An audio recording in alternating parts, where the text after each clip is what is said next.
Welcome to the Banker Lamp. Please enjoy the video. You begin by opening PowerPoint 365 and creating a new file. Choose a template or a blank presentation so you control layout.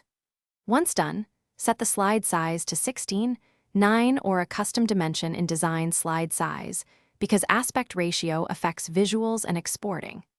Make sure to save immediately via file, save as to OneDrive or a local folder. Naming early prevents confusion. This gets you out of setup and into building slides fast, no wasted steps. Now you build and format content slide by slide. You use layouts from Home Layout to pick title, content, or to content so placement is consistent. This saves redesign later. Insert images, icons, charts via the Insert tab, and prefer Smart Art for processes because it keeps spacing and alignment neat. Once done, open View Slide Master to apply global fonts, colors, and placeholders so every slide follows the same style. This reduces manual fixes and speeds finalization. Finish by reviewing transitions, animations, and slide timings. Use the Transitions and Animations tabs, then rehearse timing so playback is smooth.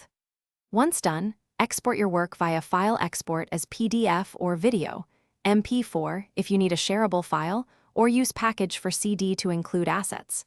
If problems appear, make sure font substitutions didn't occur and that linked images are embedded. Compress large media to reduce file size. This single troubleshooting step clears most Thanks for watching. If this was helpful, leave a like and consider subscribing. See you next time.